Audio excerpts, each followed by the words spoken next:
ਜੈ ਮਸੀਹ ਕੀ ਸਾਰਿਆਂ ਨੂੰ again praise the lord God bless you happy Easter. ਅੱਜ ਪਰਮੇਸ਼ਰ ਜੀ ਦੇ ਜੀ ਉੱਠਣ ਦਾ ਦਿਨ ਸਾਰੇ ਲੋਕ ਮਨਾ ਰਹੇ ਆ ਤੇ ਪਰਮੇਸ਼ਰ 2000 ਸਾਲ ਪਹਿਲਾਂ ਹੀ ਜੀ ਉੱਠਿਆ ਆ, ਪਰ ਅੱਜ ਆਪਾਂ ਜਿੱਦਾਂ ਆਪਣਾ ਬਰਥਡੇ ਮਨਾਈਦਾ ਆ। ਔਰ ਆਪਾਂ ਇੱਕ ਚੀਜ਼ ਦੇਖਦੇ ਹਾਂ ਕਿ ਬਾਕੀ ਸਾਰੇ ਸਥਾਨਾਂ ਦੇ ਵਿੱਚ ਜਾਂ ਰਿਲੀਜੀਅਨਸ ਦੇ ਵਿੱਚ ਲਾ ਲਓ 2 ਹੀ ਦਿਨ ਮਨਾਏ ਜਾਂਦੇ ਆ, ਇੱਕ ਦਿਨ ਮਰਨ ਦਾ ਤੇ ਇੱਕ ਜੰਮਣ ਦਾ।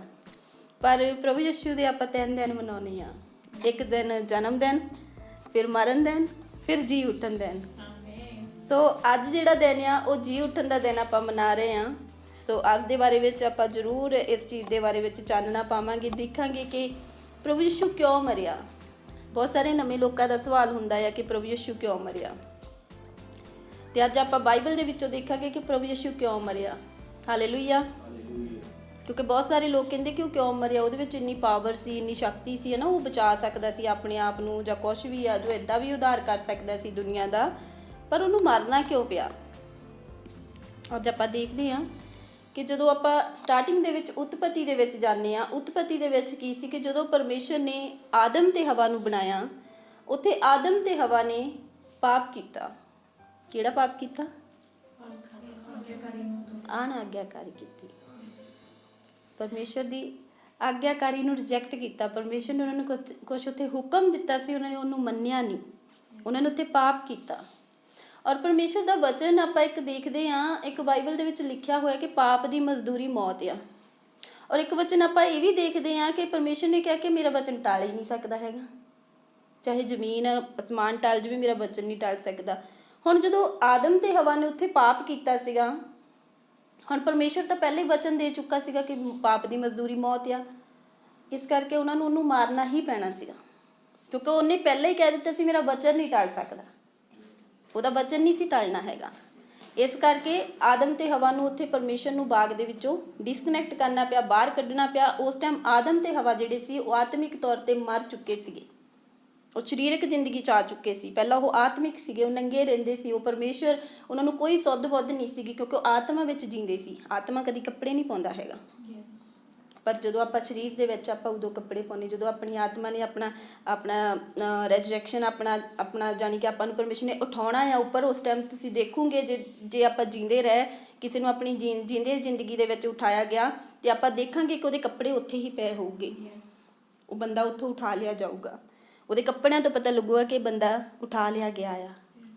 ਤੇ ਇਸ ਕਰਕੇ ਕੀ ਸੀਗਾ ਕਿ ਉਹ ਕੱਪੜੇ ਨਹੀਂ ਸੀ ਪਾਉਂਦੇ, ਉਹ ਆਤਮਾ ਦੇ ਵਿੱਚ ਸੀਗੇ। ਪਰ ਜਦੋਂ ਉਹਨਾਂ ਨੇ ਪਾਪ ਕੀਤਾ ਤੇ ਉਹਨਾਂ ਨੂੰ ਸਮਝ ਹੋ ਗਈ ਕਿ ਅਸੀਂ ਨੰਗੇ ਹਾਂ। ਪਰ ਫਿਰ ਪਰਮੇਸ਼ਰ ਨੇ ਹੋਰ ਬਾਕੀ ਸਾਰੇ ਬਾਗ ਦੀ ਸੁਰੱਖਿਆ ਵਾਸਤੇ, ਹੋਰ ਚੀਜ਼ਾਂ ਦੀ ਸੁਰੱਖਿਆ ਵਾਸਤੇ ਕਿ ਹੁਣ ਜਿਹੜੇ ਮਤਲਬ ਇਹਨਾਂ ਦੇ ਵਿੱਚ ਇੱਕ ਤਾਂ ਪਾਪ ਆ ਗਿਆ ਆ, ਦੂਸਰਾ ਇਹ ਹੁਣ ਸਾਰੀਆਂ ਚੀਜ਼ਾਂ ਨੂੰ ਜਾਣਨ ਲੱਗ ਗਏ ਆ, ਇਹ ਹੋਰ ਨਾ ਕਿਤੇ ਬਾਗ ਨੂੰ ਖਰਾਬ ਕਰ ਦੇ।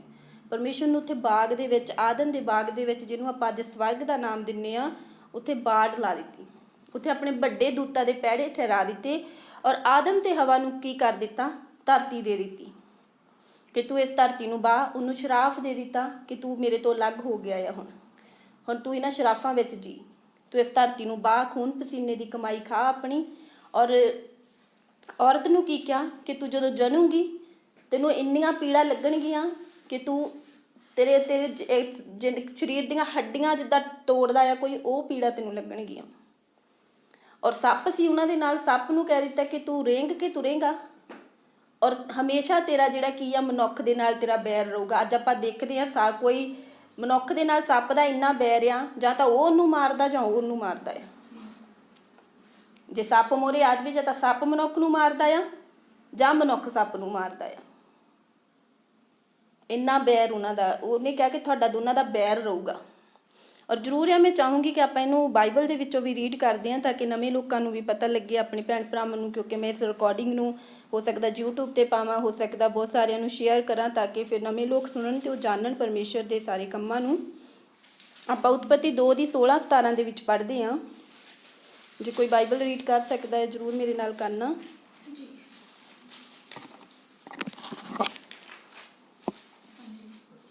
ਉਤਪਤੀ 2 ਦੀ 16 ਤੇ 17।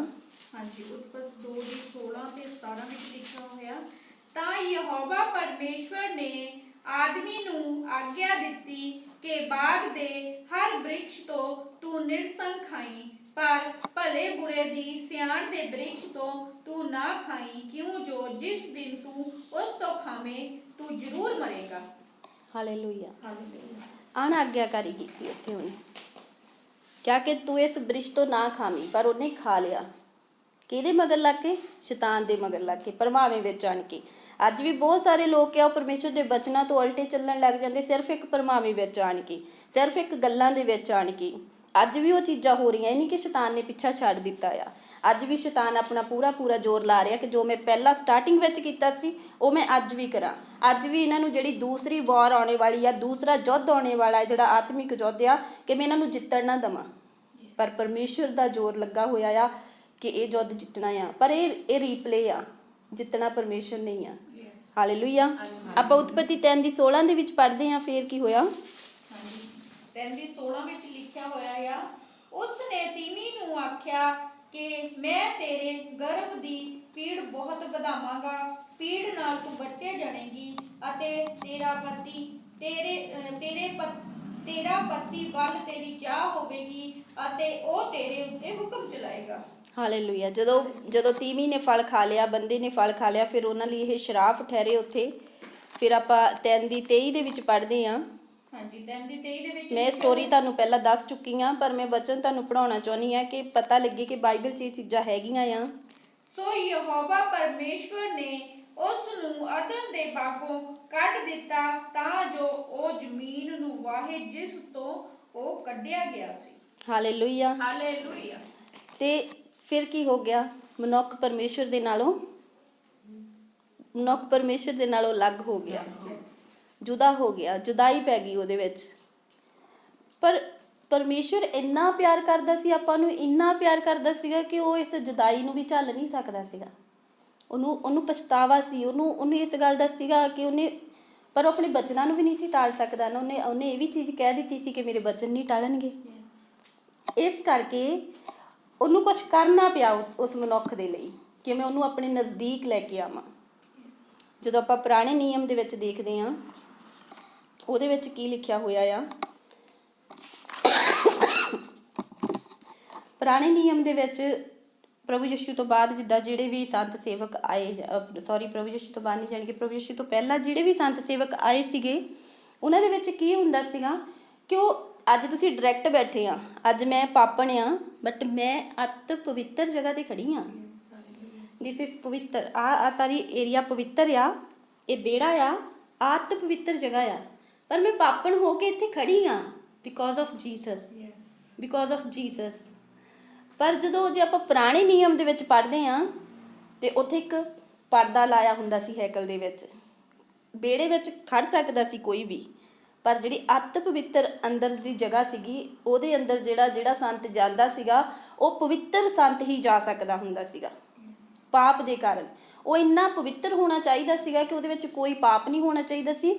ਔਰ ਦੂਸਰੀ ਗੱਲ, ਉਹ ਬਾਹਰ ਜਦੋਂ ਅੰਦਰ ਜਾਂਦਾ ਸੀ ਉਸ ਪਰਦੇ ਦੇ, ਉਹ ਬਹੁਤ ਸਾਰੀਆਂ ਬਲੀਆਂ ਦੇ ਕੇ ਜਾਂਦਾ ਸੀ ਬਾਹਰ, ਬੋਲਦਾਂ ਦੀਆਂ, ਬੱਕਰਿਆਂ ਦੀਆਂ, ਮਤਲਬ ਪਰਮੇਸ਼ਰ ਨੂੰ ਪੂਰੀ ਤਰ੍ਹਾਂ ਨਾਲ ਮਨਾ ਕੇ ਫਿਰ ਅੰਦਰ ਜਾਂਦਾ ਸੀਗਾ।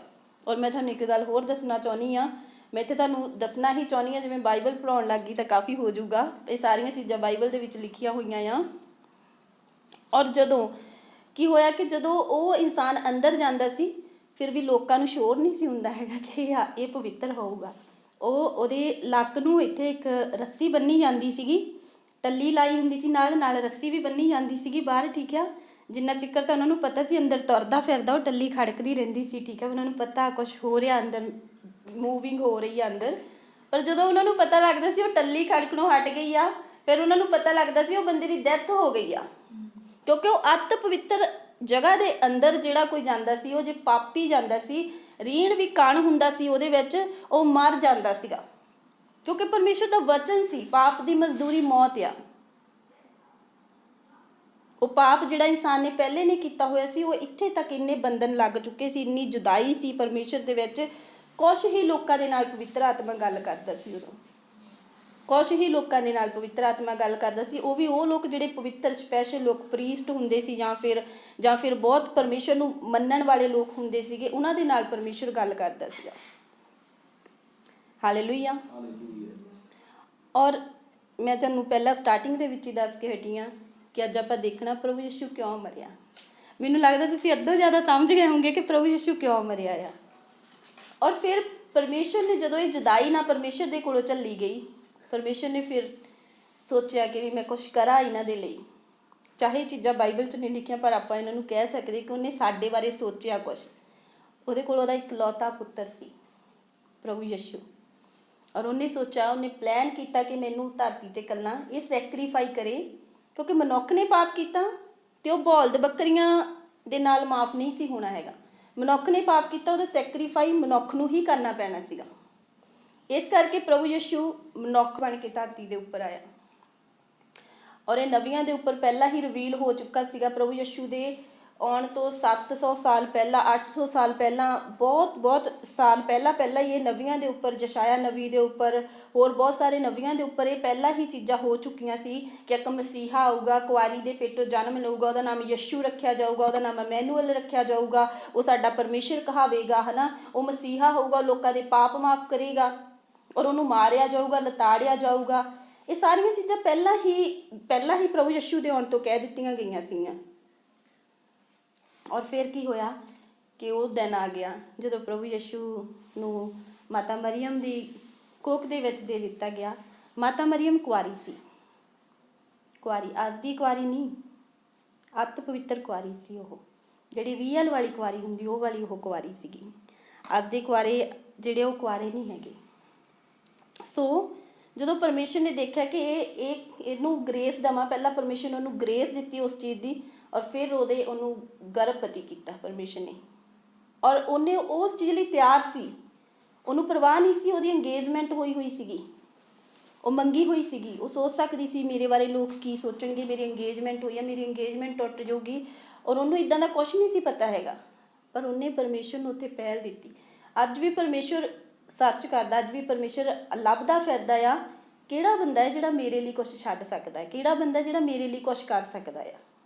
ਪਰ ਅੱਜ ਸਾਰੇ ਆਪਣੇ ਸਕੈਜੂਅਲ ਦੇ ਵਿੱਚ ਇੰਨੇ ਬਿਜ਼ੀ ਆ ਕਿ ਪਰਮੇਸ਼ਰ ਫਾਈਂਡ ਕਰਨ ਲਈ ਨਿਕਲਦਾ, ਬਟ ਡਿਡਨਟ ਫਾਊਂਡ ਐਨੀਥਿੰਗ। ਉਹ ਫਿਰ ਵਾਪਸ ਚਲਿਆ ਜਾਂਦਾ ਨਾਰਾਜ਼ ਹੋ ਕੇ, ਕਿਉਂਕਿ ਕੋਈ ਨਹੀਂ ਉਹਦੇ ਲਈ ਖੜਿਆ। ਹਰ ਕੋਈ ਸਵਾਰਥ ਲਈ ਖੜਿਆ ਆ, ਹਰ ਕੋਈ ਬਲੈਸਿੰਗ ਲਈ ਖੜਿਆ ਆ। ਉਸ ਟਾਈਮ ਉਹਦਾ ਮਨ ਦੁਖਦਾ ਆ ਕਿ ਮੈਂ ਇਹਨਾਂ ਲਈ 2000 ਸਾਲ ਪਹਿਲਾਂ ਸੈਕਰੀਫਾਈ ਕਰ ਚੁੱਕਾ ਹਾਂ, ਪਰ ਇਹਨਾਂ ਨੂੰ ਸਮਝ ਨਹੀਂ ਹੈਗੀ। ਅੱਜ ਵੀ ਮੈਨੂੰ ਥੋੜ੍ਹਾ ਜਿਹਾ ਵੀ ਨਹੀਂ ਪਿਆਰ ਕਰ ਸਕਦੀ ਹੈਗੀ, ਥੋੜ੍ਹਾ ਜਿਹਾ ਵੀ ਮੈਨੂੰ ਮਿਸ ਨਹੀਂ ਕਰ ਸਕਦੇ ਹੈਗੇ। ਇਹ ਅੱਜ ਵੀ ਲੋਕ ਆਪਣੇ ਸਕੈਜੂਅਲ ਦੇ ਵਿੱਚ ਬਿਜੀ ਆ। ਲੋਕ ਜੇ ਕਿਤੇ ਵੀ ਜਾਂਦੇ ਆ ਜਾਂ ਕੁਛ ਵੀ ਪਰਮੇਸ਼ਰ ਲਈ ਕਰਦੇ ਆ, ਉਹਨਾਂ ਦਾ ਆਪਣਾ ਕੋਈ ਉਹਦੇ ਵਿੱਚ ਸਵਾਰਥ ਹੁੰਦਾ। ਮੈਂ ਖੁਦ ਉਹਨਾਂ ਦੇ ਲੈਣ ਦੇ ਵਿੱਚ ਆ, ਮੈਂ ਖੁਦ ਪਰਮੇਸ਼ਰ ਨੂੰ ਇਹ ਗੱਲ ਰੋ ਕੇ ਕਹਿੰਦੀ ਕਿ ਪਰਮੇਸ਼ਰ ਅਸੀਂ ਸਵਾਰਥੀ ਪਿਆਰ ਕਰਦੇ ਹਾਂ ਤੈਨੂੰ, ਅਸੀਂ ਸਵਾਰਥ ਵਾਲਾ ਪਿਆਰ ਕਰਦੇ ਹਾਂ ਪਰਮੇਸ਼ਰ ਨੂੰ। ਔਰ ਉੱਥੇ ਮਾਤਾ ਮਰੀਅਮ ਨੇ ਨਿਰਸਵਾਰਥ ਪਿਆਰ ਦਿਖਾਇਆ ਪਰਮੇਸ਼ਰ ਨੂੰ, ਨਿਰਸਵਾਰਥ ਪਿਆਰ। ਉਹਨੂੰ ਪਤਾ ਸੀਗਾ ਵਿਆਹ ਹੋਵੇ, ਪਤਾ ਨਹੀਂ ਹੋਣਾ ਸੀ ਜਾਂ ਨਹੀਂ, ਉਹਨੂੰ ਨਹੀਂ ਪਤਾ ਸੀ। ਉਹਨੂੰ ਇਸ ਗੱਲ ਦਾ ਪਤਾ ਸੀ ਕਿ ਉਸ ਤੋਂ ਬਾਅਦ ਕੌਣ ਵਿਆਹ ਕਰੂਗਾ, ਇੱਕ ਕੁਆਰੀ ਗਰਭਵਤੀ ਹੋ ਜਾਵੇ, ਕਿ ਉਹਨਾਂ ਕੋਈ ਵਿਆਹ ਕਰ ਸਕਦਾ ਹੈ। ਉਹਨੂੰ ਪਤਾ ਸੀ ਇਸ ਗੱਲ ਦਾ ਕਿ ਉਹਦਾ ਫਿਊਚਰ ਸੇਫ ਨਹੀਂ ਹੈਗਾ ਹੁਣ ਇਸ ਟਾਈਮ 'ਤੇ, ਠੀਕ ਹੈ। ਉਹਨੂੰ ਇਹ ਚੀਜ਼ ਦਾ ਪਤਾ ਸੀ, ਪਰ ਉਹਨੇ ਪਰਮੇਸ਼ਰ ਨੂੰ ਪਹਿਲ ਦੇ ਦਿੱਤੀ। ਉਹਨੇ ਉੱਥੇ ਪਰਮੇਸ਼ਰ ਨੂੰ ਹਾਂ ਕਰ ਦਿੱਤੀ ਕਿ ਹਾਂ ਮੈਂ ਤਿਆਰ ਹਾਂ। ਔਰ ਉਸ ਤੋਂ ਬਾਅਦ ਜਦੋਂ ਪ੍ਰਭੂ ਯਿਸੂ ਜੀ ਦਾ ਜਨਮ ਹੋਇਆ, ਪ੍ਰਭੂ ਯਿਸੂ ਮਸੀਹ ਨੇ 30 ਸਾਲ ਤੱਕ ਮਿਨਿਸਟਰੀ ਕੀਤੀ। 30 ਸਾਲਾਂ ਤੋਂ ਬਾਅਦ ਜਦੋਂ ਪ੍ਰਭੂ ਯਿਸੂ ਬੈਪਟਾਈਜ਼ ਹੋਏ, 3.5 ਸਾਲ ਤੱਕ ਉਹਨਾਂ ਨੇ ਮਿਨਿਸਟਰੀ ਕੀਤੀ ਆ। ਆਫਟਰ ਉਹ ਕਰੂਸੀਫਾਈ ਹੋਏ ਆ ਸਾਡੇ ਪਾਪਾਂ ਦੀ ਖਾਤਰ। ਸੇਮ ਜੋ ਪੁਰਾਣੇ ਨਿਯਮ ਦੇ ਵਿੱਚ ਲਿਖੀਆਂ ਗਈਆਂ ਗੱਲਾਂ ਸੀ, ਉਹ ਉਹਨਾਂ ਦੇ ਨਾਲ ਹੋਈਆਂ, ਕਿਉਂਕਿ ਉਹ ਨਿਰੇ ਇਨਸਾਨ ਸੀ। ਚਾਹੇ ਉਹਨਾਂ ਨੇ ਬਹੁਤ ਸਾਰੇ ਚਮਤਕਾਰ ਕੀਤੇ ਸੀ, ਚਾਹੇ ਉਹਨਾਂ ਨੇ ਮੁਰਦੇ ਜਵਾਲੇ ਸੀ ਉੱਥੇ, ਪਰ ਉਹ ਨਿਰੇ ਇਨਸਾਨ ਸੀਗੇ। ਜਦੋਂ ਕਰੂਸੀਫਾਈ ਕੀਤੇ ਗਏ ਉਸ ਟਾਈਮ ਉਹ ਨਿਰੇ ਇਨਸਾਨ ਸੀਗੇ। ਉਸ ਤੋਂ 3 ਦਿਨ ਪਹਿਲਾਂ ਉਹ ਨਿਰੇ ਇਨਸਾਨ ਸੀਗੇ। ਕਿਉਂ ਨਿਰੇ ਇਨਸਾਨ ਸੀ? ਕਿੱਥੋਂ ਸਾਬਤ ਹੁੰਦਾ ਨਿਰੇ ਇਨਸਾਨ ਸੀ? ਜੇ ਉਹਦੇ ਵਿੱਚ ਥੋੜ੍ਹਾ ਜਿਹਾ ਵੀ ਉਸ ਟਾਈਮ 'ਤੇ ਜਾਣੀ ਕਿ ਉਹ ਇਨਸਾਨ ਤੋਂ ਹਟ ਕੇ ਹੁੰਦੇ, ਉਹਨਾਂ ਨੇ ਇਹ ਪ੍ਰਾਰਥਨਾ ਕਦੇ ਨਹੀਂ ਸੀ ਕਰਨੀ, ਪ੍ਰਭੂ ਇਹ ਪਿਆਲਾ ਮੇਰੇ ਤੋਂ ਟਲ ਜਾਵੇ। ਜਦੋਂ ਬੰਦਾ, ਆਪਾਂ ਇਨਸਾਨ ਆ, ਆਪਾਂ ਥੋੜ੍ਹੇ ਜਿਹਾ ਵੀ ਮੌਤ ਦੇ ਨਜ਼ਦੀਕ ਹੁੰਦੇ ਹਾਂ, ਆਪਾਂ ਨੂੰ ਹੁੰਦਾ ਨਾ ਪ੍ਰਭੂ ਤੂੰ ਮੈਨੂੰ ਬਚਾ ਲਾ, ਤੂੰ ਮੈਨੂੰ ਬਚਾ ਸਕਦਾ, ਹੈ ਨਾ, ਕਿਉਂਕਿ ਉਹ ਇਨਸਾਨ ਸੀ। ਪਰ ਉਹਨਾਂ ਨੂੰ ਪਤਾ ਸੀ ਵੀ ਇਹ ਤਾਂ ਮੈਨੂੰ ਕਰਨਾ ਹੀ ਪੈਣਾ ਆ। ਫਿਰ ਵੀ ਉਹਨਾਂ ਨੇ ਕੀ ਕਿਹਾ ਕਿ ਪ੍ਰਭੂ ਤੇਰੀ ਮਰਜ਼ੀ ਹੋਵੇ ਤਾਂ ਪਿਆਲਾ ਮੇਰੇ ਤੋਂ ਟਲ ਜਾਵੇ, ਪਰ ਤੇਰੀ ਮਰਜ਼ੀ ਹੋਵੇ ਤਾਂ, ਮੈਂ ਤੇਰੀ ਮਰਜ਼ੀ ਨੂੰ ਚਾਹੁੰਦਾ ਆ। ਉਹਨੂੰ ਪਤਾ ਸੀ ਮੈਨੂੰ ਉਹ ਕਰਨਾ ਪੈਣਾ ਜੋ ਮੈਂ ਕਰਨ ਲਈ ਧਰਤੀ ਦੇ ਉੱਪਰ ਆਇਆ। ਉਹਦਾ ਫੋਕਸ ਕੀ ਸੀਗਾ? ਪਰਮੇਸ਼ਰ ਨੇ ਜਿਸ ਕੰਮ ਲਈ ਉਹਨੂੰ ਭੇਜਿਆ। ਅੱਜ ਮਨੁੱਖਾਂ ਦਾ ਅੱਜ ਆਪਣਾ ਫੋਕਸ ਕੀ ਆ? ਆਪਣਾ ਫੋਕਸ ਆ ਅਰਨਿੰਗ ਕਰਨਾ, ਕੰਮ ਕਰਨਾ। ਆਪਣਾ ਫੋਕਸ ਨਹੀਂ ਹੈਗਾ ਕਿ ਪਰਮੇਸ਼ਰ ਨੇ ਸਾਨੂੰ ਇਸ ਧਰਤੀ 'ਤੇ ਕਿਉਂ ਘੱਲਿਆ ਹੋਇਆ ਆ। ਕਿਉਂ ਘੱਲਿਆ ਪਰਮੇਸ਼ਰ ਨੇ ਇਸ ਧਰਤੀ 'ਤੇ? ਕਿ ਉੱਥੇ ਤੁਹਾਡਾ ਲੇਖਾ ਹੋਊਗਾ ਕਿ ਤੁਸੀਂ ਕਿੰਨੇ ਘਰਾਂ ਦੇ ਵਿੱਚ ਕੰਮ ਕੀਤਾ, ਕਿੰਨੇ ਥਾਵਾਂ 'ਤੇ ਝਾੜੂ ਫੇਰਿਆ, ਕਿੰਨੇ ਆਰਸ ਕੰਮ ਕੀਤਾ ਤੁਸੀਂ ਉੱਥੇ? ਕੋਈ ਇੱਦਾਂ ਦਾ ਲੇਖਾ ਜੋਖਾ ਨਹੀਂ ਹੋਣਾ ਹੈਗਾ। ਆਪਣੇ ਫੋਕਸ 'ਤੇ ਧਿਆਨ ਦਿਓ। ਮੈਂ ਕਹਿੰਦੀ ਹਾਂ ਜੇ ਸਵਰਗ ਨੂੰ ਦੇਖਣਾ ਆ, ਜੇ ਫਿਰ ਤੋਂ ਤੁਸੀਂ ਮਿਲਣਾ ਚਾਹੁੰਦੇ ਆ ਪਰਮੇਸ਼ਰ ਨੂੰ, ਫਿਰ ਤੋਂ ਤੁਸੀਂ ਉਹ ਆਦਮ ਦਾ ਬਾਗ ਦੇਖਣਾ ਚਾਹੁੰਦੇ ਆ ਜਿੱਥੋਂ ਪਰਮੇਸ਼ਰ ਨੇ ਸਾਨੂੰ ਅਲੱਗ ਕੀਤਾ ਆ। ਹਾਲੇਲੂਇਆ। ਮੈਂ ਤੁਹਾਨੂੰ ਐਜ਼ ਏ ਸਟੋਰੀ ਦੀ ਤਰ੍ਹਾਂ ਸੁਣਾ ਦਿੱਤਾ, ਬਟ ਮੈਂ ਜ਼ਰੂਰ ਆ ਤੁਹਾਡੇ ਨਾਲ ਕੁਛ ਐਤਾਂ ਵੀ ਸਾਂਝੀਆਂ ਕਰੂੰਗੀ।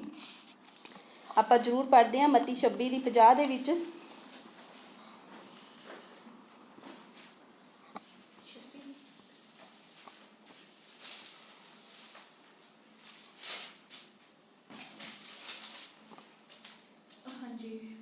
ਮਤੀ 26 ਦੀ ਹਾਂਜੀ 26:50 ਦੇ ਵਿੱਚ ਹੋਇਆ ਹੈ। ਤਾਂ ਯਿਸੂ ਨੇ ਉਹਨਾਂ ਨੂੰ ਆਖਿਆ, ਬੇਲੀਆ ਕਿਵੇਂ ਆਇਆ? ਤਦ ਉਹਨਾਂ ਨੇ ਕੋਲ ਆਣ ਕੇ ਯਿਸੂ ਉੱਤੇ ਹੱਥ ਪਾਏ ਅਤੇ ਉਹਨੂੰ ਫੜ ਲਿਆ। ਯਿਸੂ ਪਹਿਲਾਂ ਵੀ ਉਸ ਬਾਗ ਦੇ ਵਿੱਚ ਜਾਇਆ ਕਰਦਾ ਸੀ ਜਿੱਥੋਂ ਉਹਨਾਂ ਨੇ ਉਹਨੂੰ ਫੜਿਆ ਆ। ਪਹਿਲਾਂ ਵੀ ਉਸੇ ਥਾਂ 'ਤੇ ਘੁੰਮਦਾ ਸੀ। ਪਹਿਲਾਂ ਵੀ ਉਹਨਾਂ ਲੋਕਾਂ ਦੇ ਵਿੱਚ ਹੀ ਘੁੰਮਦਾ ਸੀਗਾ। ਹੋ ਸਕਦਾ ਸੀ ਕਿ ਉੱਥੇ ਦੂਤ ਆਉਂਦੇ, ਇੱਕ ਉਹਦੇ ਹੁਕਮ ਦੇ ਨਾਲ ਉੱਥੇ ਦੂਤ ਆ ਸਕਦੇ ਸੀਗੇ, ਪਰ ਇਹ ਪ੍ਰਭੂ ਯਿਸੂ ਨੇ ਆਪ ਹੋਣ ਦਿੱਤਾ। ਇਹ ਆਪਾਂ ਕਿੱਥੋਂ ਦੇਖ ਸਕਦੇ ਹਾਂ? ਆਪਾਂ ਮੱਤੀ 26:55 ਨੂੰ ਪੜ੍ਹਦੇ ਹਾਂ। ਹਾਂਜੀ, ਕਿ ਉਹਨੇ ਆਪ ਹੋਣ ਦਿੱਤੀਆਂ ਇਹ ਚੀਜ਼ਾਂ। ਹਾਂਜੀ 55 ਵਿੱਚ ਲਿਖਿਆ ਹੋਇਆ ਆ, ਉਸੇ ਵੇਲੇ ਯਿਸੂ ਨੇ ਉਸ ਭੀੜ ਨੂੰ ਆਖਿਆ, ਤਲਵਾਰਾਂ ਅਤੇ ਡਾਂਗਾ ਫੜੀ, ਕੀ ਤੁਸੀਂ ਮੈਨੂੰ ਡਾਕੂ ਵਾਂਗੂ ਫੜਨ ਨਿਕਲੇ ਹੋ? ਮੈਂ ਰੋਜ਼ ਹੈਕਲ ਵਿੱਚ ਬੈਠ ਕੇ ਉਪਦੇਸ਼ ਦਿੰਦਾ ਸਾਂ ਤਾਂ ਤੁਸੀਂ ਮੈਨੂੰ ਨਾ ਫੜਿਆ, ਪਰ ਇਹ ਸਭ ਕੁਝ ਇਸ ਲਈ ਹੋਇਆ ਜੋ ਨਬੀਆਂ ਦੀਆਂ ਲਿਖਤਾਂ ਪੂਰੀਆਂ ਹੋਣ। ਤਦ ਸਾਰੇ ਚੇਲੇ ਉਹਨੂੰ ਛੱਡ ਕੇ ਭੱਜ ਗਏ। Hallelujah, hallelujah. ਪ੍ਰਭੂ ਯਿਸੂ ਨੇ ਆਪਣੇ ਆਪ ਨੂੰ ਉਹਨੂੰ ਪਤਾ ਸੀ ਮੇਰਾ ਟਾਈਮ ਆ ਗਿਆ ਹੈ ਹੁਣ। ਉਹਨੇ ਆਪ ਮੌਕਾ ਦਿੱਤਾ। ਉਹਨੂੰ ਪਤਾ ਸੀਗਾ ਕਿ ਉਹਨਾਂ ਦੇ 12 ਚੇਲਿਆਂ ਦੇ ਵਿੱਚੋਂ ਹੀ ਮੈਨੂੰ ਇੱਕ ਨੇ ਫੜਵਾਉਣਾ ਆ। ਉਹਨੂੰ ਪਤਾ ਸੀ ਇਹ ਸਾਰੀਆਂ ਗੱਲਾਂ। ਉਹ ਚੇਲੇ ਦੇ ਨਾਲ ਲੜਿਆ ਜਾ ਕੇ ਕਿ ਤੂੰ ਹੀ ਆ ਮੈਨੂੰ ਫੜਵਾਉਣਾ, ਜਾਂ ਤੂੰ ਚਲ ਜਾ, ਤੂੰ ਤਾਂ ਪਾਪੀ ਆ। ਨਹੀਂ, ਉਹਨੇ ਉਹਨੂੰ ਵੀ ਕਿਹਾ ਕਿਵੇਂ ਆ ਬੈਲੀਆ ਆਪਾਂ ਯਾਰ ਦੋਸਤ ਦੇ ਨਾਮ ਤੇ ਬੋਲੀ ਦਾ, ਕਿਵੇਂ ਆ ਯਾਰਾ, ਕਿਵੇਂ ਆ ਬੈਲੀਆ।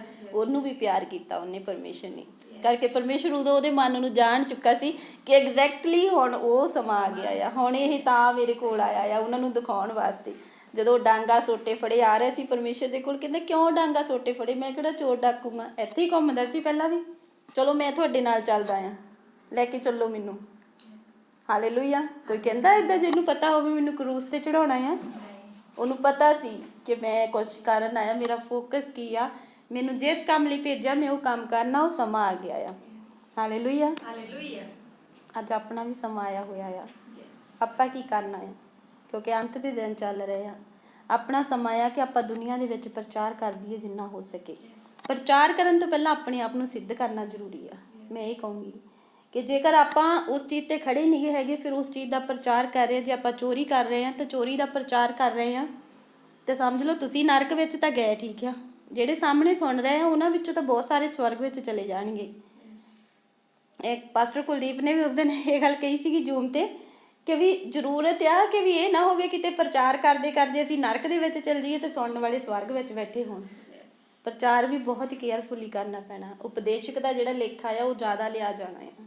ਇਹ ਕੋਈ ਸੌਖੀ ਗੱਲ ਨਹੀਂ ਹੈਗੀ ਕਿ ਪ੍ਰਚਾਰ ਕਰਨਾ, ਪਰ ਉਹਦੇ ਲਈ ਜ਼ਰੂਰਤ ਆ ਕਿ ਆਪਾਂ ਨੂੰ ਪਵਿੱਤਰ ਆਤਮਾ ਮੰਗਣਾ ਚਾਹੀਦਾ, ਪਰਮੇਸ਼ਰ ਦੀ ਗ੍ਰੇਸ ਮੰਗਣੀ ਚਾਹੀਦੀ ਹੈ, ਤਾਂ ਕਿ ਉਹ ਸਾਨੂੰ ਖੜੇ ਕਰੇ ਉਸ ਚੀਜ਼ ਦੇ ਲਈ, ਤਾਂ ਕਿ ਉਹ ਸਾਨੂੰ ਆਪਣੇ ਵਰਗੇ ਸੰਪੂਰਨ ਤੇ ਪਵਿੱਤਰ ਕਰੇ।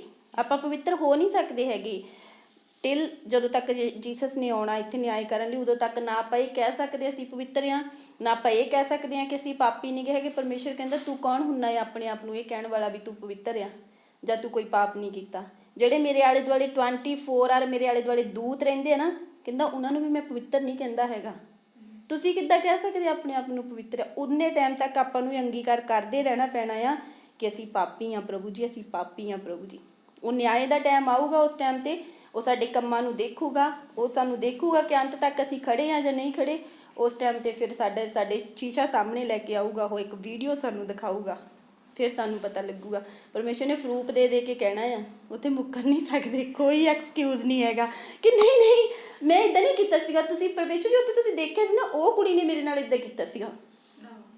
ਪਰਮੇਸ਼ਰ ਨੇ ਸਕਰੀਨ ਲਾ ਦੇਣੀ ਆ ਮੂਹਰੇ ਸ਼ੋ, ਤੇ ਫਿਰ ਉਹਦੀ ਨਾ ਇੱਦਾਂ ਹੋਈ ਸੀ ਉਹ,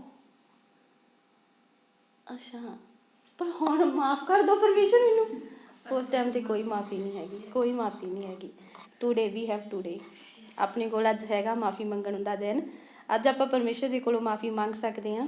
ਹਾਲੇਲੂਇਆ, ਕਿਉਂਕਿ ਅੱਜ ਹੀ ਆ, ਤੁਸੀਂ ਕੱਲ੍ਹ ਨੂੰ ਨਹੀਂ ਜਾਣਦੇ ਹੈਗੇ। ਪਾਸਟ ਦਾ ਕੋਈ ਲੇਖਾ ਜੋਖਾ ਨਹੀਂ ਹੈਗਾ, ਅੱਜ ਤੁਹਾਡੇ ਕੋਲ ਆ। ਜੇ ਕੋਈ ਕਹਿੰਦਾ ਨਾ ਮੈਂ ਕੱਲ੍ਹ ਨੂੰ ਮਾਫ਼ੀ ਮੰਗ ਲੂੰਗਾ, ਤੇ ਮੈਂ ਤਾਂ ਇਸ ਚੀਜ਼ ਦੀ ਨਹੀਂ, ਮੇਰੇ ਕੋਲ ਗਰੰਟੀ ਤਾਂ ਹੈ ਨਹੀਂ ਗੀ, ਰਾਤ ਦੀ ਵੀ, ਅਗਲੇ ਸਾਹਾਂ ਦੀ ਹੈ ਨਹੀਂ ਗੀ ਕਿ ਅਗਲੇ ਸਾਹ ਮੇਰੇ ਹੈਗੇ ਆ ਜਾਂ ਨਹੀਂ ਹੈਗੇ। ਫਿਰ ਆਪਾਂ ਕਿੱਦਾਂ ਕਹਿ ਸਕਦੇ ਹਾਂ ਕਿ ਆਪਾਂ ਅੱਜ ਪਾਪ ਕਰ ਲਈਏ, ਅੱਜ ਇਹ ਚੀਜ਼ ਕਰ ਲਈਏ, ਕੱਲ੍ਹ ਨੂੰ ਕਰਾਂਗੇ। ਅੱਜ ਹੀ ਆਪਣੇ ਕੋਲ, ਆਪਾਂ ਕਹਿੰਦੇ ਆ ਨਾ ਆਜ ਕਾ ਦਿਨ ਪਰਮੇਸ਼ਰ ਨੇ, ਆਜ ਕਾ ਦਿਨ ਯਹੋਵਾ ਨੇ ਬਣਾਇਆ ਹੈ, ਆਜ ਕਾ ਦਿਨ ਹੀ ਉਹਨੇ ਬਣਾਇਆ ਆ। ਉਹ ਜੁਗੋ ਜੁਗ ਇੱਕੋ ਜਿਹਾ, ਪਰ ਉਹਨੇ ਆਪਣੇ ਲਈ ਅੱਜ ਦਾ ਦਿਨ ਹੀ ਬਣਾਇਆ ਆ। ਹਾਲੇਲੂਇਆ। ਜ਼ਰੂਰਤ ਹੈ ਕਿ ਅੱਜ ਦਾ ਦਿਨ ਸਾਡੇ ਲਈ, ਅੱਜ ਅਸੀਂ ਰਿਪੈਂਟ ਕਰੀਏ, ਅੱਜ ਅਸੀਂ ਪਰਮੇਸ਼ਰ ਦੇ ਹੋ ਜਾਈਏ, ਪਰਮੇਸ਼ਰ ਨੂੰ ਆਪਣਾ ਦਿਲ ਦੇ ਦਈਏ ਔਰ ਬਾਏ ਹਾਰਟ ਪਰਮੇਸ਼ਰ ਦੀ ਪ੍ਰੇਜ਼ ਕਰੀਏ ਪਰਮੇਸ਼ਰ ਨੂੰ। ਹਾਲੇਲੂਇਆ। ਮੈਂ ਜ਼ਰੂਰ ਚਾਹੁੰਦੀ ਹਾਂ ਕਿ ਆਪਾਂ ਅੰਤ ਦੀਆਂ ਇਹ ਵਰਸਸ ਨੂੰ ਵੀ ਪੜ੍ਹੀਏ। ਮਤੀ 27:12, ਮਤੀ 27:12 ਬੜੀ ਸਪੈਸ਼ਲ ਆ। ਮਤੀ 27:12 ਵਿੱਚ ਲਿਖਿਆ ਹੋਇਆ ਹੈ, ਜਦ ਪ੍ਰਧਾਨ ਜਾਜਕ ਔਰ ਬਜ਼ੁਰਗ ਉਸ ਉੱਤੇ ਦੋਸ਼ ਲਾਉਂਦੇ ਸਨ, ਉਹ ਕੁਝ ਜਵਾਬ ਨਹੀਂ ਸੀ ਦਿੰਦਾ। ਹਾਲੇਲੂਇਆ। ਮੈਂ ਤਾਂ ਤੁਹਾਨੂੰ ਦੱਸਣਾ ਚਾਹੁੰਦੀ ਹਾਂ ਜਵਾਬ ਕਿਉਂ ਨਹੀਂ ਸੀ ਦਿੰਦਾ, ਕਿਉਂਕਿ ਉਹਨੂੰ ਪਤਾ ਸੀ ਮੇਰਾ ਜਵਾਬ ਸਾਫ਼ ਹੋਣਾ ਆ, ਪੱਧਰਾ ਹੋਣਾ ਆ। ਜੇ ਮੈਂ ਜਵਾਬ ਦੇ ਦਿੱਤਾ, ਇਹਨਾਂ ਲੋਕਾਂ ਨੂੰ ਸੱਚਾਈ ਦਾ ਪਤਾ ਲੱਗ ਜਾਣਾ ਤੇ ਮੇਰੀ ਮੌਤ ਕੈਂਸਲ ਹੋ ਜਾਣੀ ਆ। ਉਹ ਕੈਂਸਲ ਨਹੀਂ ਸੀ ਕਰਨਾ ਚਾਹੁੰਦਾ ਆਪਣੀ ਕਰੂਸ ਨੂੰ, ਇਸ ਕਰਕੇ ਨਹੀਂ ਸੀ ਉਹ ਜਵਾਬ ਦਿੰਦਾ ਹੈਗਾ, ਕਿਉਂਕਿ ਉਹਨੂੰ ਸੀ ਵੀ ਕਰੂਸ ਤੱਕ ਪਹੁੰਚਣਾ ਜ਼ਰੂਰੀ ਆ। ਜੇ ਹੁਣ ਉੱਥੇ ਉਹ ਜਵਾਬ ਦੇ ਦਿੰਦਾ, ਹਾਂ ਦੱਸੋ, ਹਾਂ ਮੈਂ ਹੀ ਪਰਮੇਸ਼ਰ ਆ, ਮੈਂ ਹੀ ਹਾਂ, ਸਰ ਕਹਿ ਸਕਦਾ ਸੀ ਇਹ ਗੱਲਾਂ ਐਗਜ਼ੈਕਟਲੀ ਬਿਕੋਜ਼ ਆਫ ਉਹੀ ਪਰਮੇਸ਼ਰ ਸੀਗਾ, ਕਹਿ ਸਕਦਾ ਸੀ ਉਹ। ਪਰ ਉਹਨੂੰ ਪਤਾ ਸੀਗਾ ਕਿ ਮੈਂ ਜਿਹੜਾ ਮੇਰਾ ਫੋਕਸ ਆ ਉਹ ਉੱਤੋਂ ਨਾ ਕਿਤੇ ਕੁਛ ਵੀ ਹੋ ਜਾਵੇ, ਇਸ ਕਰਕੇ ਉਹ ਚੁੱਪ ਹੀ ਵੱਟ ਕੇ ਰੱਖਦਾ ਸੀਗਾ। ਹਾਲੇਲੂਇਆ। ਇਹ ਸੀ ਉਹਦੇ ਚੁੱਪ ਰਹਿਣ ਦਾ। ਮੈਂ ਮਤਲਬ ਜਦੋਂ ਮੈਂ ਇਸ ਵਚਨ ਨੂੰ ਨਹੀਂ ਸੀ ਜਾਣਿਆ ਹੈਗਾ, ਮੈਂ ਵੀ ਉਦੋਂ ਸੋਚਦੀ ਸੀ ਕਿ ਪ੍ਰਭੂ ਯਿਸੂ ਜਵਾਬ ਦੇਵੇ, ਇਹਨਾਂ ਨੂੰ ਇੰਨਾ ਪੁੱਛ ਰਹੇ ਆ, ਪ੍ਰਭੂ ਯਿਸੂ ਕੋਲ ਤਾਂ ਬਹੁਤ ਸਾਰੇ ਦ੍ਰਿਸ਼ਟਾਂਤ ਆ, ਉਹ ਦ੍ਰਿਸ਼ਟਾਂਤਾਂ ਦੇ ਵਿੱਚ ਇਹਨਾਂ ਨੂੰ ਜਵਾਬ ਦੇ ਦੇਵੇ। ਪਰ ਜਦੋਂ ਮੈਨੂੰ ਪਤਾ ਲੱਗਾ ਕਿ ਉਹ ਇਸ ਕਰਕੇ ਨਹੀਂ ਜਵਾਬ ਦੇ ਰਿਹਾ ਸੀਗਾ ਕਿ ਉਹਦੀ ਕਰੂਸ ਕੈਂਸਲ ਹੋ ਜਾਣੀ ਸੀ, ਜਦੋਂ ਮੈਂ ਇਸ ਚੀਜ਼ ਨੂੰ ਸੁਣਿਆ, ਤੇ ਫਿਰ ਮੈਨੂੰ ਰਿਅਲਾਈਜ਼ ਹੋਇਆ ਕਿ ਪਰਮੇਸ਼ਰ ਹਰੇਕ ਜਗ੍ਹਾ 'ਤੇ ਸਹੀ ਆ, ਹਰੇਕ ਜਗ੍ਹਾ 'ਤੇ ਸਹੀ ਆ ਉਹ। ਹਾਲੇਲੂਇਆ। ਕਿਉਂਕਿ ਇੱਕ ਬੁੱਧਵਾਨ ਆ, ਉਹ ਬੁੱਧਵਾਨ ਸੀ, ਉਹਨੂੰ ਪਤਾ ਸੀ ਮੇਰਾ ਜਵਾਬ ਰਾਈਟ ਹੀ ਨਿਕਲਣਾ, ਮੇਰੇ ਮੂੰਹ 'ਚੋਂ ਰਾਈਟ ਚੀਜ਼ਾਂ ਹੀ ਨਿਕਲਣੀਆਂ ਆ, ਨਾ ਤਾਂ ਝੂਠ ਨਿਕਲਣਾ, ਨਾ ਰੋਂਗ ਚੀਜ਼ਾਂ ਨਿਕਲਣੀਆਂ ਆ, ਨਾ ਕੁਛ ਫੇਕ ਨਿਕਲਣਾ ਆ। ਉਹਨੂੰ ਪਤਾ ਸੀ, ਤਾਂ ਕਰਕੇ ਉਹਨੇ ਆਪਣਾ ਮੂੰਹ ਬੰਦ ਰੱਖਿਆ ਹੋਇਆ ਸੀਗਾ, ਕਿਉਂ ਉਸ ਸਲੀਬ ਨੂੰ ਕੈਂਸਲ ਨਹੀਂ ਸੀ ਕਰਾਉਣਾ ਚਾਹੁੰਦਾ ਹੈਗਾ। ਆਪਾਂ ਜ਼ਰੂਰ ਪੜ੍ਹਾਂਗੇ ਮਤੀ 28:18, 19, 20, ਇਹ ਅੰਤ ਦੀਆਂ ਵਰਸਸ ਆ। ਮਤੀ 18 18, 19 ਤੇ 28 ਸੌਰੀ।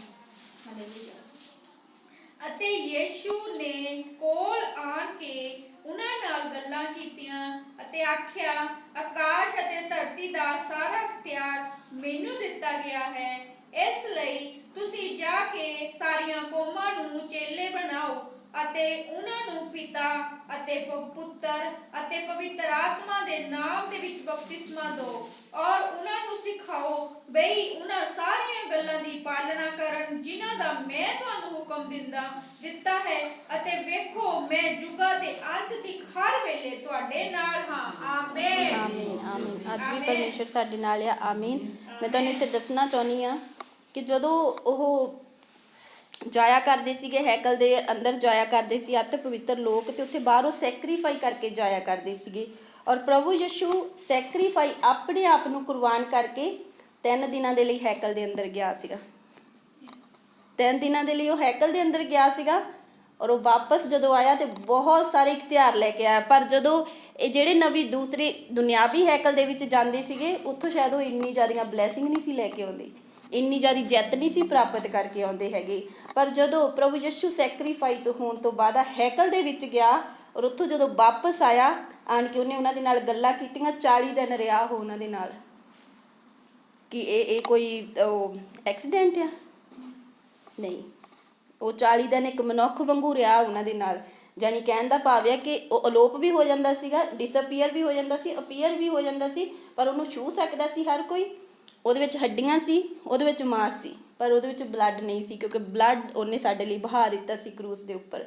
ਕਿਉਂਕਿ ਜਦੋਂ ਥੋਮਾ ਨੇ ਉਹਦੇ ਉਂਗਲ ਪਾਈ ਸੀਗੀ, ਉਹਨੂੰ ਕੋਈ ਬਲੱਡ ਨਹੀਂ ਲੱਗਾ ਸੀਗਾ। ਇਸ ਕਰਕੇ ਉਹ ਡਿਸਅਪੀਅਰ ਵੀ ਹੋ ਜਾਂਦਾ ਸੀ, ਅਪੀਅਰ ਵੀ ਹੋ ਜਾਂਦਾ ਸੀ, ਕਿਉਂਕਿ ਉਹ ਆਤਮਾ ਵਿੱਚ ਵੀ ਸੀ, ਸਰੀਰ ਵਿੱਚ ਵੀ ਸੀ। ਆਪਣੇ ਆਪ ਨੂੰ ਕਿਸੇ ਵੀ ਚੀਜ਼ 'ਚ ਢਾਲ ਲੈਂਦਾ ਸੀ, because of he is a powerful mighty God at that time. So that's why. ਅਤੇ ਫਿਰ ਜਦੋਂ ਹੈਕਲ ਦੇ ਵਿੱਚੋਂ ਵਾਪਸ ਆਇਆ, ਫਿਰ ਆਣ ਕੇ ਉਹਨੇ ਆਹ ਗੱਲਾਂ ਕੀਤੀਆਂ ਸੀਗੀਆਂ। ਜਦੋਂ ਉਹ ਸਵਰਗ ਤੋਂ ਵਾਪਸ ਆਇਆ, ਕੀ ਕਿਹਾ ਸੀਗਾ ਉਹਨੇ ਕਿ ਯਸ਼ੂ ਜਦੋਂ ਕੋਲ ਉਹਨਾਂ ਦੇ ਆਣ ਕੇ ਉਹਨਾਂ ਦੇ ਨਾਲ ਗੱਲਾਂ ਕੀਤੀਆਂ, ਆਖਿਆ ਕਿ ਸਵਰਗ ਅਤੇ ਧਰਤੀ ਦਾ ਸਾਰਾ ਅਧਿਕਾਰ ਮੈਨੂੰ ਦੇ ਦਿੱਤਾ ਗਿਆ ਆ। ਜਦੋਂ ਉੱਥੇ ਉਹ ਜਿੱਤ ਪ੍ਰਾਪਤ ਕਰਕੇ ਗਿਆ, ਅਤੇ ਪਰਮੇਸ਼ਰ ਕੀ ਕਹਿੰਦਾ ਕਿ ਜਾ, ਸਾਰਾ ਅਧਿਕਾਰ ਤੇਰਾ ਆ। ਲੋਕ ਤੇਰਾ ਨਾਮ ਲੈ ਕੇ ਕੁਛ ਵੀ ਮੰਗਣਗੇ, ਕਿਸੇ ਬਿਮਾਰੀ ਨੂੰ ਡਾਂਟਣਗੇ, ਤਾਂ ਮੈਂ ਉਹਨਾਂ ਦੀ ਉਹ ਚੀਜ਼ ਸਵਰਗ ਤੋਂ ਪੂਰੀ ਕਰੂੰਗਾ। ਅੱਜ ਅਸੀਂ ਯਸ਼ੂ ਦੇ ਨਾਮ 'ਚ ਹਰ ਚੀਜ਼ ਮੰਗਦੇ ਹਾਂ। ਕਿਉਂ? ਸਾਨੂੰ ਪਤਾ ਪਰਮੇਸ਼ਰ ਦਾ ਜਿਹੜਾ ਪਰਮੇਸ਼ਰ ਨੇ ਵਿਚੋਲਾ ਠਹਿਰਾ ਦਿੱਤਾ ਇਸ ਨਾਮ ਨੂੰ। ਇਹ ਨਾਮ ਆ ਇੱਕ, ਇਹ ਕੋਈ ਕੁਛ ਨਹੀਂ ਹੈਗਾ, ਇੱਕ ਨਾਮ ਆ। ਜੇ ਆਪਾਂ ਦੇਖਦੇ ਹਾਂ ਤਾਂ ਪ੍ਰਭੂ ਯਸ਼ੂ ਖੁਦ ਹੀ ਪਰਮੇਸ਼ਰ ਆ, ਖੁਦ ਹੀ ਸਾਰਾ ਕੁਛ ਉਹਨੇ ਇੱਕ ਨਾਮ ਵਿੱਚ ਦੇ ਦਿੱਤਾ ਕਿ ਇਹ ਨਾਮ ਤੋਂ ਤੁਸੀਂ ਕੁਛ ਮੰਗੋਗੇ ਤਾਂ ਮੈਂ ਤੁਹਾਨੂੰ ਦੇ ਦੂੰਗਾ। ਇੱਕ ਡਾਕੂਮੈਂਟਰੀ ਆਪਾਂ ਨੂੰ ਦੇ ਦਿੱਤੀ ਪਰਮੇਸ਼ਰ ਨੇ। ਅੱਜ ਅਸੀਂ ਇਸ ਨਾਮ ਤੋਂ ਕੁਛ ਵੀ ਮੰਗਦੇ, ਸਾਨੂੰ ਮਿਲਦਾ ਆ। ਭੂਤਾਂ ਨੂੰ ਡਾਂਟਦੇ, ਭੂਤਾਂ ਦੌੜਦੀਆਂ ਇਸ ਨਾਮ ਦੇ ਉੱਪਰੋਂ। ਹਾਲੇਲੂਇਆ। ਸੋ ਇਸ ਲਈ ਤੁਸੀਂ ਜਾ ਕੇ ਸਾਰੀਆਂ ਕੌਮਾਂ ਨੂੰ ਚੇਲੇ ਬਣਾਓ। ਉਹਨੇ ਆਪਣੇ ਚੇਲਿਆਂ ਨੂੰ ਇਹ ਗੱਲ ਕਹੀ, ਜਿਹੜੇ ਉਹਦੇ ਨਾਲ ਰਹਿੰਦੇ ਸੀਗੇ, ਜਿਹੜੇ ਉਹਦੇ 'ਤੇ ਬਲੀਵ ਕਰਦੇ ਸੀਗੇ, ਜਿਹੜੇ ਉਹਨੂੰ ਪਿਆਰ ਕਰਦੇ ਸੀ, ਹੁਕਮਾਂ ਦੀ ਪਾਲਣਾ ਕਰਦੇ ਸੀ ਉਹਦੀ। ਉਹਨਾਂ ਨੂੰ ਉਹਨੇ ਕਿਹਾ ਕਿ ਜਾ ਕੇ ਹੁਣ ਤੁਸੀਂ ਲੋਕਾਂ ਨੂੰ ਚੇਲੇ ਬਣਾਓ, ਲੋਕਾਂ ਨੂੰ ਪ੍ਰਚਾਰ ਕਰੋ ਪਰਮੇਸ਼ਵਰ ਦਾ, ਅਤੇ ਬਪਤਿਸਮਾ ਦਿਓ ਲੋਕਾਂ ਨੂੰ, ਅਤੇ ਉਹਨਾਂ ਨੂੰ ਸਿਖਾਓ ਸਾਰੀਆਂ ਗੱਲਾਂ, ਕਿ ਉਹ ਜਿਨ੍ਹਾਂ ਦੀ ਉਹ ਪਾਲਣਾ ਕਰਨ, ਜਿਹੜੀਆਂ ਪਰਮੇਸ਼ਰ ਦੀਆਂ ਗੱਲਾਂ, ਪਰਮੇਸ਼ਰ ਦੇ ਹੁਕਮਾਂ ਦੀ ਉਹ ਪਾਲਣਾ ਕਰਨ। ਕਹਿੰਦਾ ਮੈਂ ਤੁਹਾਨੂੰ ਹੁਕਮ ਦਿੰਦਾ ਆ, ਵੇਖੋ ਮੈਂ ਸੰਸਾਰ ਦੇ ਅੰਤ ਤੀਕ ਤੁਹਾਡੇ ਨਾਲ ਹਾਂ। ਅੱਜ ਪਰਮੇਸ਼ਰ ਆਪਣੇ ਵਿੱਚ ਹੈਗਾ ਆ। ਜੇਕਰ ਤੁਸੀਂ ਆਪਣੇ ਆਪ ਨੂੰ ਕਿਤੇ ਇਕੱਲਾ ਫੀਲ ਕਰਦੇ ਆ, ਤੁਹਾਨੂੰ ਲੱਗਦਾ ਮੈਂ ਇਕੱਲਾ ਆ, ਉੱਥੇ ਆਪਣੇ ਆਪ ਨੂੰ ਇਕੱਲਾ ਨਾ ਸਮਝੋ। ਆਹ ਵਚਨ ਨੂੰ ਹਮੇਸ਼ਾ ਯਾਦ ਰੱਖੋ ਕਿ ਜਿੰਨਾ ਚਿਰ ਇਹ ਸੰਸਾਰ ਖਤਮ ਨਹੀਂ ਹੁੰਦਾ, ਮੈਂ ਖਤਮ ਨਹੀਂ ਹੁੰਦਾ, ਪਰਮੇਸ਼ਰ ਇਸ ਧਰਤੀ 'ਤੇ ਮੇਰੇ ਨਾਲ ਆ। ਹਾਲੇਲੂਇਆ। ਪਰਮੇਸ਼ਰ ਇਸ ਧਰਤੀ 'ਤੇ ਮੇਰੇ ਨਾਲ ਆ। Hallelujah, hallelujah, hallelujah. ਸਾਰਿਆਂ ਨੂੰ ਪਤਾ ਲੱਗਾ ਕਿ ਪਰਮੇਸ਼ਰ ਸਾਡੇ ਲਈ ਕਿਉਂ ਮਾਰਿਆ ਗਿਆ। ਸਾਰਿਆਂ ਨੂੰ ਪਤਾ ਸੀ, ਆਲਮੋਸਟ। ਜਿਨ੍ਹਾਂ ਨੂੰ ਨਹੀਂ ਪਤਾ ਸੀ ਉਹਨਾਂ ਨੂੰ ਵੀ ਪਤਾ ਲੱਗ ਗਿਆ ਹੋਊਗਾ, ਜੋ ਇਸ ਰਿਕਾਰਡਿੰਗ ਨੂੰ ਸੁਣਨਗੇ ਉਹਨਾਂ ਨੂੰ ਵੀ ਪਤਾ ਲੱਗ ਜਾਵੇਗਾ। ਔਰ ਪਰਮੇਸ਼ਰ ਇਹਨਾਂ ਬਚਨਾਂ ਦੇ ਨਾਲ ਤੁਹਾਨੂੰ ਆਸ਼ੀਸ਼ ਦੇਵੇ, ਬਲੈਸ ਕਰੇ। ਔਰ ਵਿਸ਼ਵਾਸ ਕਰੋ ਕਿ ਪਰਮੇਸ਼ਰ ਤੁਹਾਡੇ ਨਾਲ ਆ। ਵਿਸ਼ਵਾਸ ਕਰੋ ਤੁਸੀਂ ਇਕੱਲੇ ਨਹੀਂ ਹੈਗੇ। ਪਰਮੇਸ਼ਰ ਦਾ ਵਚਨ ਬਹੁਤ ਸਮਾਂ 'ਤੇ ਕਹਿੰਦਾ ਆ, ਨਾ ਡਰ ਨਾ ਘਬਰਾ, ਮੈਂ ਤੇਰੇ ਅੰਗ ਸੰਗ ਆ। ਹਾਲੇਲੂਇਆ। ਅੱਜ ਵੀ ਪਰਮੇਸ਼ਰ ਆਪਣੇ ਅੰਗ ਸੰਗ ਆ। ਹਾਲੇਲੂਇਆ। ਔਰ ਪਰਮੇਸ਼ਰ ਸਾਡੇ ਪਾਪੀਆਂ ਦੀ ਖਾਤਰ ਮਾਰਿਆ ਗਿਆ, ਗਾੜਿਆ ਗਿਆ, ਤੀਸਰੇ ਦਿਨ ਵਿੱਚੋਂ ਜੀ ਉੱਠਿਆ। Hallelujah, hallelujah, hallelujah. Thank you Jesus. We give all glory to Jesus name. ਤਾਂ ਆਪਾਂ ਪ੍ਰਾਰਥਨਾ ਦੇ ਵਿੱਚ ਜਾਂਦੇ ਹਾਂ ਸਭ ਜਣ। Hallelujah. Thank you lord Jesus. Thank you father Jesus. ਮੇਰੇ